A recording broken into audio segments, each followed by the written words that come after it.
Hi hello every one. இப்போ ரீசெண்டாக நான் வந்து சோஷியல் மீடியாவில் ஒரு வீடியோ ஒன்று பார்த்தேன். அந்த வீடியோவில் சஞ்சய் தத் சாரி அந்த வீடியோவில் சஞ்சய் தத் ஜி என்ன சொல்லியிருந்தாருன்னா, அவர் வந்து லியோவில் விஜய் கூட ஒர்க் பண்ணும்போது விஜய் அவருக்கு ரொம்ப பிடிச்சிருந்ததான். ஆனால் அவர் வந்து லோகேஷ் மேலே கோபமாக இருக்காராம். ஏன்னா லியோவில் வந்து லோகேஷ் வந்து சஞ்சய் தத்தை சரியாக யூஸ் பண்ணலன்னு சஞ்சய் தத் வந்து சொல்லியிருந்தாரு. இதை பார்க்கும்போது எனக்கு சிரிப்பு தான் வந்துச்சு. இல்லை யார் பக்கம் தப்பு இருக்குன்னு கேட்டிங்கன்னா, ரெண்டு பேர் பக்கமுமே தப்பு இருக்குது. இப்போ சஞ்சய் தத் லியோவில் நடித்தார் இல்லைங்களா, அவர் கதை தெரியாமல் அவரோட ரோல் தெரியாமலே நடிச்சிருப்பாரு. அதே மாதிரி இப்போ லோகேஷ் போன்ற டேரக்டர்ஸ் என்ன பண்ணுறாங்கன்னா, அவங்க பெரிய ஆள்னு காட்டுறதுக்காக வேறு ஸ்டேட்லேருந்து ஆர்டிஸ்ட்டை பிடிச்சி நடிக்க வைக்கிறாங்க. அண்ட் என்னை பொறுத்த வரைக்கும் அந்த ரோல் வந்து ஒரு தமிழ் ஆர்டிஸ்டே பண்ணியிருக்கலாம். பிரகாஷ் ராஜா கேஸ்ட் பண்ணியிருந்தா கூட அவர் வந்து ரொம்ப சூப்பராக பண்ணியிருப்பார். ஆக்சுவலாக அந்த ரோல் வந்து ஒரு பவர்ஃபுல்லான ரோல் தான். இவர் நடிக்க தெரியாமல் சொதப்பிட்டாருன்னு தான் சொல்ல தோணுது. அவரோட பெர்ஃபார்மன்ஸ் எனக்கு அந்த படத்தில் ரொம்ப கேவலமாக இருந்ததுன்னு தான் சொல்ல தோணுச்சு. இவரை ஏன் கேஸ்ட் பண்ணாங்கன்னு தான் எனக்கு இன்னமும் புரியலை. நானும் எத்தனையோ வீடியோவில் சொல்லியிருக்கேன், பாஷை தெரியாத ஆர்டிஸ்ட்டை கேஸ்ட் பண்ணாதீங்க, அது பெரிய பிரச்சனையாக ஒரு நாள் வந்து நிற்கும்னு. பேன் இண்டியான்னு சொல்லி தமிழ் ஆர்டிஸ்ட்டை அவங்க வந்து படத்தில் நடிக்க வைக்கிறதே நிறுத்திட்டாங்க.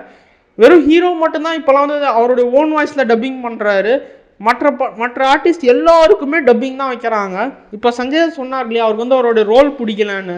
அவர்னா ஃப்ரீயாக நடிச்சிருப்பாரு, காசு வாங்கிட்டு தான் நடிச்சிருப்பாரு, ரோல் தெரிஞ்சு தானே நடிச்சிருப்பாரு. ஸோ இது யார் மேலே தப்பு இருக்குன்னா, ரெண்டு பேர் மேலேயும் தப்பு இருக்குது.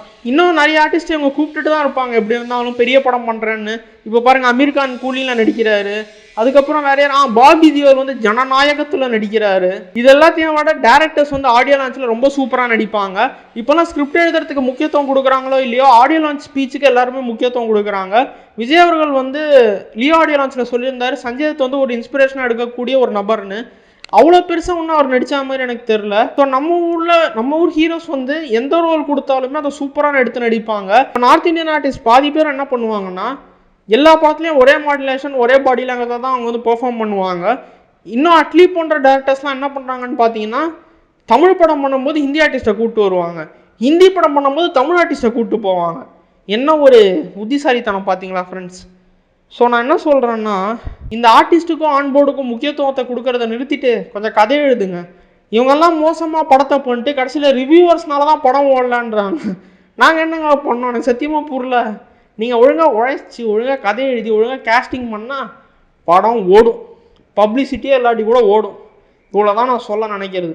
ஸோ இனிமேலாச்சும் இந்த வடக்கு நண்பர்களை கூப்பிட்றத நிறுத்திட்டு தமிழ்னு பேசுகிறாங்களே தவிர தமிழ் ஆர்டிஸ்ட்டை யாருமே கூப்பிட்றதுக்கு ரெடியாக இல்லை.